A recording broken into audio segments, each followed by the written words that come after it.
नमस्ते दोस्तों। सोने और चांदी में जबरदस्त गिरावट देखी जा रही है और डोनाल्ड ट्रंप ने फिर से कह दिया कि ईरान के साथ सीज फायर ओवर हो गया और इसके बाद से सोने चांदी में गिरावट देखी जा रही है। साथ ही उन्होंने ये भी कह दिया भैया कि स्पेन के साथ भी हम लोग टाइस खत्म कर रहे हैं। तो उठापटक जारी है और अब आगे यहाँ से क्या कुछ हो सकता है। मैंने स्पेशल रिक्वेस्ट पर वंदना भारती जी को बुलाया है ये गिरावट में, ताकि आप लोगों की मदद हो सके। नमस्ते वंदना जी, स्वागत है। नमस्ते वीरेंद्र जी, आपको और दर्शकों दोनों को मेरा नमस्कार। और ट्रम्प एक बार फिर से एक्टिव होते हुए दिख रहे हैं और जियो पॉलिटिक्स से मुझे लगता है उनकी पकड़ बहुत है कि कब कहाँ नस तबानी है और मार्केट को कैसे मूव करना है। तो मैम, मार्केट तो मान के चल रहा था कि चलो ईरान और अमेरिका का सीज फायर हो गया, अभी कुछ नहीं होगा। फिर ईरान ने कुछ किया, फिर अमेरिका ने कुछ किया और आज तो डोनाल्ड ट्रंप ने कह दिया कि सीज फायर ओवर हो गया। जबकि इस सीज फायर के लिए वो 3 महीने से लगे हुए थे कि ईरान किसी प्रकार से सीज फायर कर ले, और वो सीज फायर जो है 10 दिन भी नहीं चला। उनकी ये एक चीज है, उनके पास कई सारे यहाँ पे हथियार आप बोल सकते हैं कि है, ट्रिगर्स है उनके पास। जैसे कहते हैं कि न्यूक्लियर पावर का ट्रिगर्स उनके पास एक टैरिफ का है, फिर वो अलायंसेस पे काफी ज्यादा अटैक करते हैं कि हम यहाँ पे अपना सपोर्ट जो है वो खींच लेंगे। तीसरी चीज यहाँ पे उन्होंने जियो पॉलिटिक्स में सबसे बड़ा वो कायम किया था कि हॉर्मुज का जब संकट यहाँ पे आया था। अब यहाँ पे सीज फायर जब हो रही है और उनकी वो खुद की परेशानी है, अगर ऑयल प्राइसेस कम नहीं होते तो उनके सामने मिड टर्म इलेक्शन है जो कि वो लूज करता हुआ उनको नजर आ रहा था।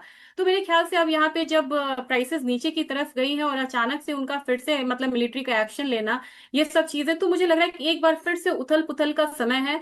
और यहाँ पे जो इसका इम्पैक्ट है वीरेंद्र जी, इतना हम लोगों ने इतिहास में कभी भी फाइनेंशियल मार्केट पे नहीं आता हुआ देखा। और ये कहते हुए नहीं मैंने सुना है किसी भी मतलब कि राष्ट्रपति को कि अब आप यहाँ से क्रिप्टोज ले लीजिए, स्टॉक्स ले लीजिए, तो वो खुले तौर पे बोलते हैं कि अब ये होने जा रहा है, इसका इम्पैक्ट जो है इस मार्केट पे आने वाला है। तो मुझे लग रहा है कि इस वजह से भी जो फाइनेंशियल मार्केट है पहले भी यहाँ पे रिएक्ट करती थी, लेकिन ये रिएक्शंस जो है वो बहुत ज्यादा यहाँ पे हावी होने लगा है। और आप मिनट्स में सुनेंगे कि इतने ट्रिलियन का पैसा चला गया और इतने ट्रिलियन का पैसा आ गया। तो जो उनके स्टेटमेंट पे मार्केट अब ट्रिलियन डॉलर्स में मूव करती है। तो मैम, सोना कुछ भी हो और वो कुछ भी बोले, पर सोना चांदी वहां धड़ाधड़ गिरने लग जाता है। आजकल तो यही हो रहा है कि डोनाल्ड ट्रंप ने कोई भी बात बोली और सोना चांदी गिरने लग जाता है। आज भी हम देखें तो काफी अच्छी खासी गिरावट सोने और चांदी दोनों में आ चुकी है। कैसे देख रहे हैं मैम दोनों की गिरावट को आप?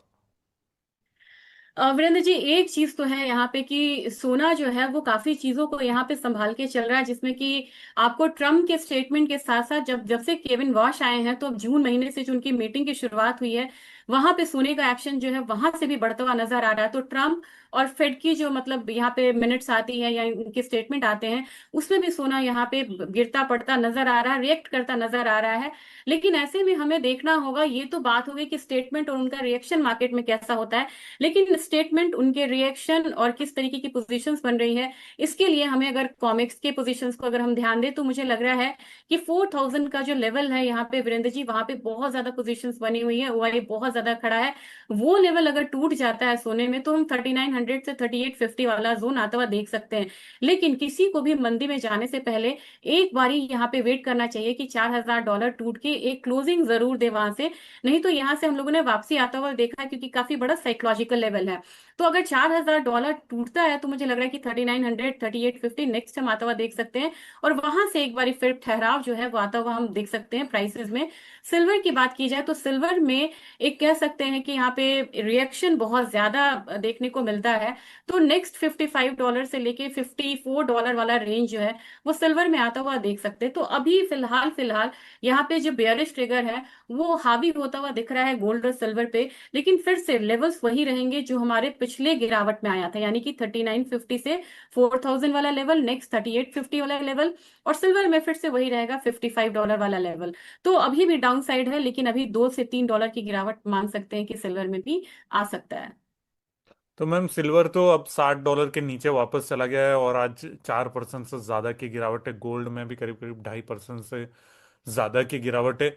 सिल्वर का जो सपोर्ट है, आपको क्या लग रहा है? $55 आ सकता है, संभव है, नहीं है? क्योंकि आज की डेट में मार्केट प्रिडिक्ट करना मतलब आग से खेलना हो गया, खास तौर पे आप जैसे एनालिस्टों के लिए।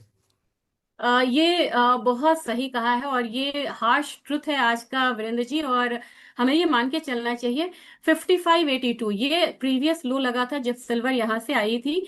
तो मुझे लग रहा है वो वाला 5582 से लेके $54, ये एक यहाँ पे सपोर्ट जोन फिलहाल फिलहाल हो सकता है, और वहां तक प्राइसेस आता हुआ दिखाई दे सकता है।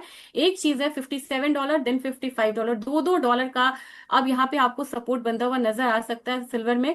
और वहां से लेकिन आप कहेंगे कि बायस क्या है, तो बायस फिलहाल अभी डाउनसाइड का बन रहा है, वॉल्यूम कम है, इसलिए थोड़ा सा लग रहा है कि हो सकता है कि $2 $3 की गिरावट में मार्केट रुकती हुई नजर आए। क्योंकि ये जो फॉल आ रही है ये शैलो वॉल्यूम पे आ रही है, यहाँ पे ओआई भी कम हो रहा है, वॉल्यूम भी कम होता हुआ नजर आ रहा है। तो मुझे लग रहा है कि $2 से $3 की गिरावट पे एक बारी फिर से सपोर्ट लेता हुआ दिख सकती है ये कमोडिटी, और वहां से रिवर्सल आ सकता है। लेकिन गोल्ड सिल्वर रेशियो में अगर स्टार्टिंग में ही बात की जाए, तो गोल्ड सिल्वर रेशियो ने ये जरूर यहाँ पे दिखाया था कि इस बार या तो मतलब कि गोल्ड में ज्यादा स्ट्रेंथ रहेगा, या गिरावट होती है तो गोल्ड कम गिरेगा एज कंपेयर टू सिल्वर, क्योंकि गोल्ड सिल्वर रेशियो में भी 67:1 का एक जो रेशियो था वो नजर आ रहा था। अगर फिलहाल फिलहाल बात करें तो ये 69 पे जा चुका है।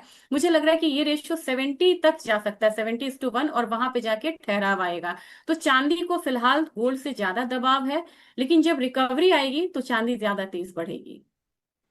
भारतीय बाजार में भी चांदी, मैम क्या लगता है आपको? अभी 223, तो 225, 223 से अगर हम देखें तो वहां पे नीचे में कितना सपोर्ट दिख रहा है भारतीय बाजार में चांदी को?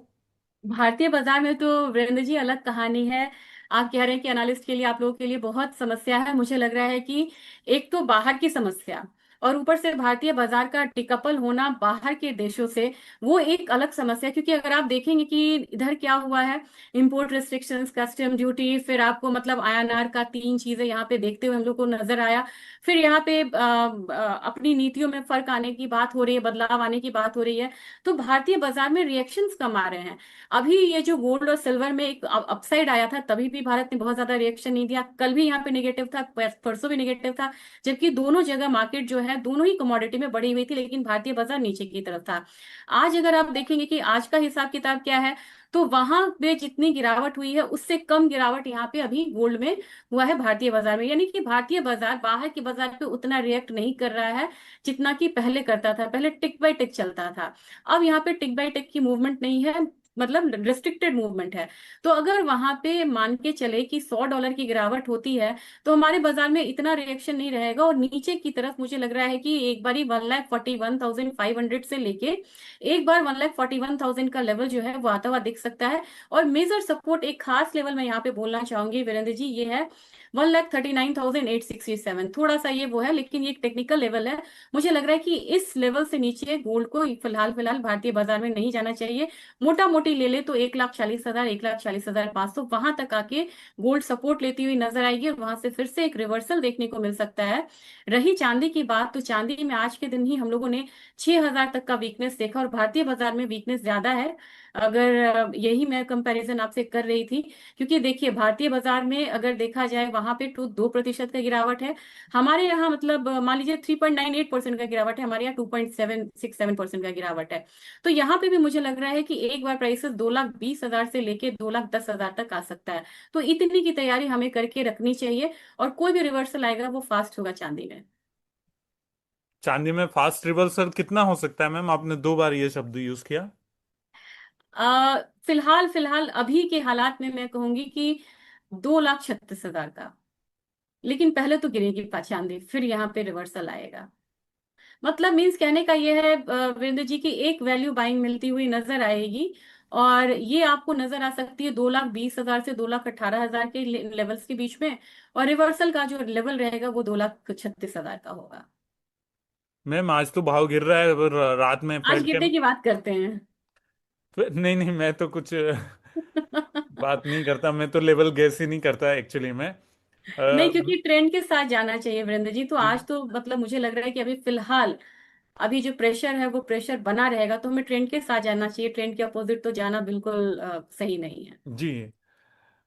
एक चीज और मैं आपसे समझना चाह रहा था मैम, फेड के मिनट्स भी है और कहीं ना कहीं 9 मेंबर्स ने वहां पर पैरवी की थी कि ब्याज दरें बढ़नी चाहिए।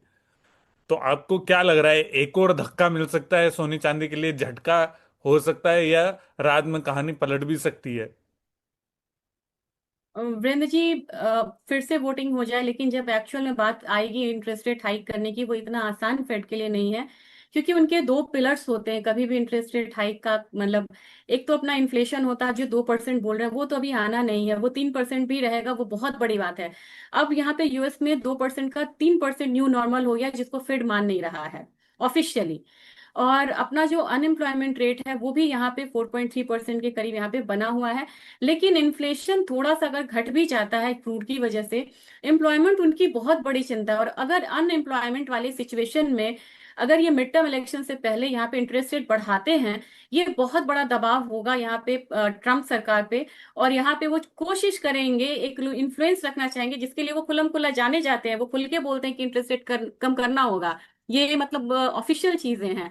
तो मुझे लग रहा है कि अभी इस हालात में फेड शेयर के लिए भी इंटरेस्ट रेट को बढ़ाना इतना आसान नहीं होगा, क्योंकि उनके दो पिलर्स में से एक पिलर डगमगाया हुआ है, जो कि एम्प्लॉयमेंट डेटा है। इन्फ्लेशन भले ही थोड़ा सा कूलर साइड हो भी सकता है, लेकिन अभी भी एम्प्लॉयमेंट बहुत बड़ा कंसर्न है।